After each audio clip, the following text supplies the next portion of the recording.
Kali ini saya akan mereview sebuah film yang dimana seorang anak muda pergi merantau ke Jakarta ingin menjadi artis terkenal, namun dia salah dalam pergaulan.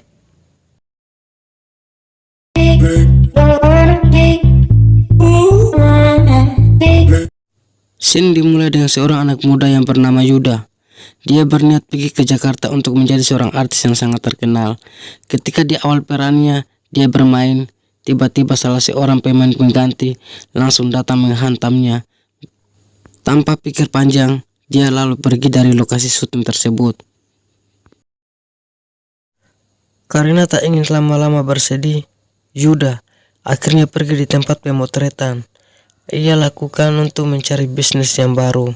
Setibanya di tempat pemotretan, bukan hal yang menyenangkan dia dapat, malah justru sebaliknya. Sang pemotret meminta Yuda untuk membuka seluruh pakaiannya. Akibat dari kejadian tersebut, Yuda menghapus semua foto-foto yang telah dipotretnya dan lantas pergi dari tempat tersebut. Setelah bosan telah melakukan semua kesalahan yang lakukan hari ini, Yuda kemudian pergi ke supermarket untuk membeli sebuah minuman dingin. Setibanya di sana, dia melihat seorang gadis yang sedang dirangkul dengan pacarnya. Matanya tertuju tajam kepada gadis tersebut. Setelah keluar dari supermarket, Yuda melihat gadis tersebut sedang kesusahan menyalakan mobilnya. Yuda lalu menawarkan diri untuk membantu, namun dengan satu syarat, dia harus memberikan imbalan. Gadis tersebut kemudian menyanggupinya. Yuda lalu membantu gadis tersebut. Setelah membantu, ia hanya diberikan uang 5.000 rupiah.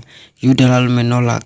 Dia lalu berkata sebagai gantinya, dia harus mencarikan kos-kosan untuk dirinya dan pekerjaan. Mereka berdua lalu menyanggupi permintaan Yuda. Singkat cerita, sampailah Yuda di tempat kos-kosannya. Di sana dia melihat sekelilingnya dan mulai tertarik dengan tempat tersebut.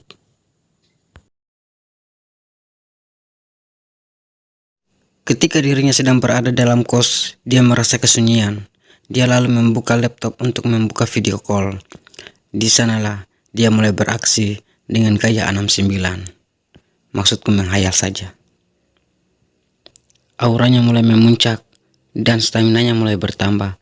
Namun ketika berada di ujung tombak, tiba-tiba gadis yang bernama Pinkan yang ia temui di supermarket datang menegur dan mengagetkannya. Dan disinilah Dom merasa malu. Maksud kedatangan Pinkan ke kamar Radit untuk mengajaknya makan malam bersama Dom, yaitu pacarnya. Singkat cerita, tibalah mereka di sebuah restoran dan menikmati makan malam bersama. Setelah acara makan malam bersama selesai, Dom terbangun di tengah malam dengan suara keributan yang terjadi di kamar Pinkan. Karena penasaran, dia lalu mencoba untuk mengecek apa yang terjadi di kamar Pinkan. Rupanya Pinkan dan pacarnya yaitu Radit lagi scooby-dooby-dam. Mengetahui hal itu, Dom langsung mengambil handphone dan merekam semuanya.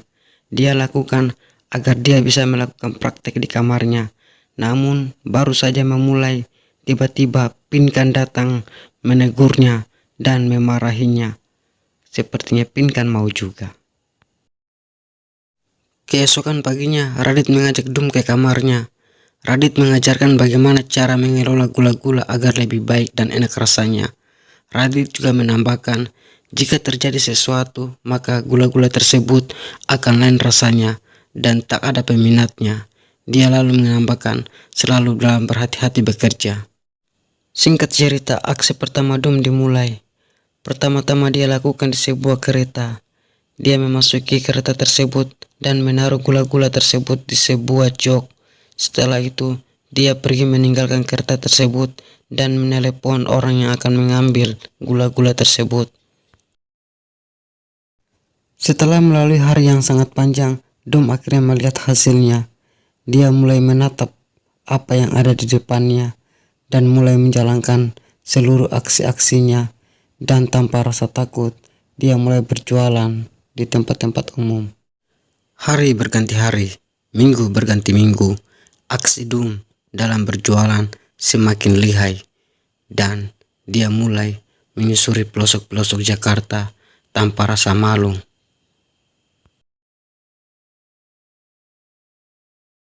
Suatu ketika Dum mendapatkan sebuah orderan kacang goreng dari Radit, yang dimana kacang goreng tersebut diantarkan di sebuah bandara. Agar aksinya tersebut selamat, dia harus menginsolatifkan dirinya dengan kacang goreng tersebut di lengannya agar berhasil masuk ke bandara. Tibalah Dum di sebuah bandara, dan benar saja, Dum dengan mudah berhasil masuk tanpa terdeteksi. Setelah itu, dia menaruh kacang goreng tersebut di sebuah sofa dan lantas pergi meninggalkan tempat tersebut.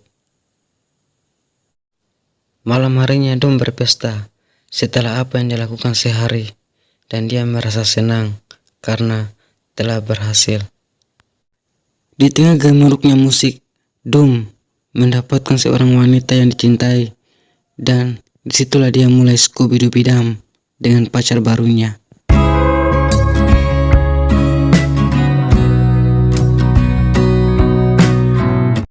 Singkat cerita, Dum mulai kembali bekerja. Seperti biasa, dia menawarkan dagangannya. Bahkan, dirinya tak malu untuk menjadi seorang waria demi bisa melancarkan aksinya untuk menghidupi kehidupannya. Rokok, kacang goreng, teh gelas, semua dia lakukan agar berhasil.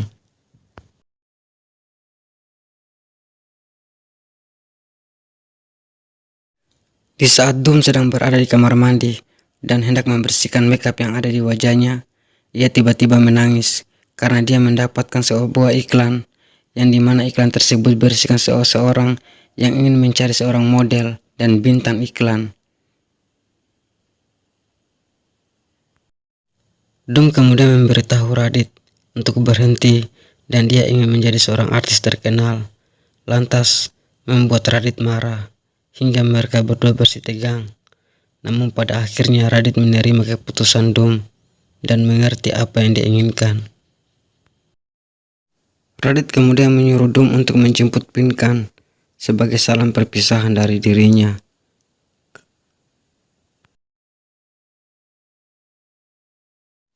Dum yang melihat kesempatan dalam kesempitan mengajak Pinkan untuk jalan-jalan dulu ke Ancol. Dan di saat itulah Dum mengambil kesempatan tersebut. Singkat cerita, Dum yang mendengar tangisan Pinkan, dia lalu menghampirinya dan rupanya Radit telah meninggalkan dirinya. Dum yang mengetahui hal tersebut kemudian pamit dan berpelukan dengan Pinkan. Ia lalu pergi meninggalkan Jakarta selama-lamanya dan film pun tamat.